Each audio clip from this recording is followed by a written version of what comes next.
ഇവിടെ ഒരു പയ്യൻ അവന്റെ ലാപ്ടോപ്പിൽ വളരെയധികം ബ്രൂട്ടൽ ആയിട്ടുള്ള ആൾക്കാരുടെ മരണങ്ങളെ വെച്ച് ക്രിയേറ്റ് ചെയ്തുകൊണ്ടിരിക്കുകയാണ്.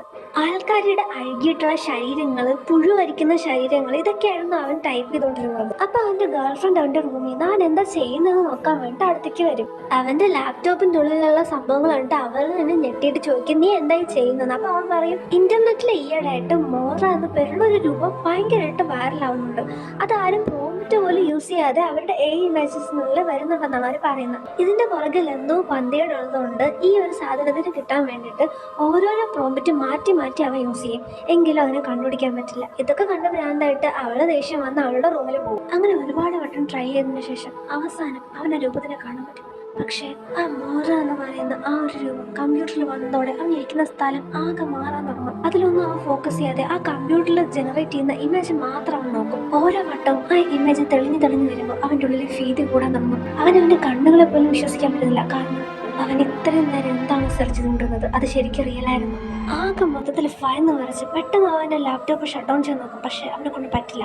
എങ്ങനെയൊക്കെയോ ഒരുവിധം അവസാനം അവൻ ആ ലാപ്ടോപ്പ് ഓഫ് ചെയ്യും. അതെല്ലാം കഴിഞ്ഞിട്ട് നോക്കുമ്പോൾ അവൻ്റെ വാൾപേപ്പറിലുണ്ടായിരുന്ന അവൻ്റെ ഗേൾഫ്രണ്ടിൻ്റെ ഫോട്ടോ പോലെ മാറുന്നതായിട്ടാണ് തോന്നുന്നു. കുറേ നേരം സ്ക്രീനിൽ തന്നെ നോക്കിയിരുന്നത് കൊണ്ട് തന്നെ അവന് തോന്നുന്നതാണെന്ന് വിചാരിച്ചിട്ട് അവൻ അവിടെ എണീറ്റ് പോകും.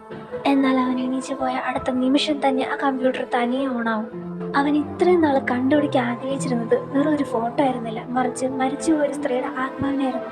പെട്ടെന്ന് അവൻ്റെ കമ്പ്യൂട്ടറിൽ ഒരുപാടധികം ഇമേജസ് തനിയെ വരാൻ തുടങ്ങും. അവളെ എങ്ങനെയാണോ കൊലപ്പെടുത്തിയത് അതേപോലെ തന്നെ ആ കമ്പ്യൂട്ടറിൽ ഇമേജസ് ജനറേറ്റ് ആവാൻ തുടങ്ങും.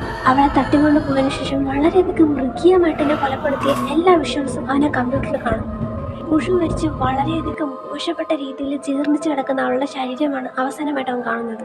പക്ഷെ അപ്പോഴാണ് ഒരു കാര്യം ശ്രദ്ധിക്കുന്നത്, അവൻ്റെ കമ്പ്യൂട്ടർ ഓട്ടോമാറ്റിക്കായിട്ട് നല്ലപോലെ ഹീറ്റ് ആവാൻ തുടങ്ങും. എങ്ങനെയൊക്കെയോ കഷ്ടപ്പെട്ട കമ്പ്യൂട്ടർ ഓഫ് ആക്കുന്നതിനിടയ്ക്ക് ചെറുതായിട്ട് അവനൊന്ന് ഷോക്ക് അടിക്കും. പെട്ടെന്ന് അവൻ്റെ മൂക്കിൽ നിന്നൊക്കെ ബ്ലഡ് വരാൻ തുടങ്ങി. പക്ഷെ ആ ബ്ലഡിന്റെ കൂട്ടത്തിൽ ഒരാളുടെ പുഴുക്കളുണ്ടായിരുന്നു. പക്ഷെ ഇതൊന്നും ശരിക്കും നാച്ചുറലായിട്ട് നടക്കുന്നതായിരുന്നില്ല.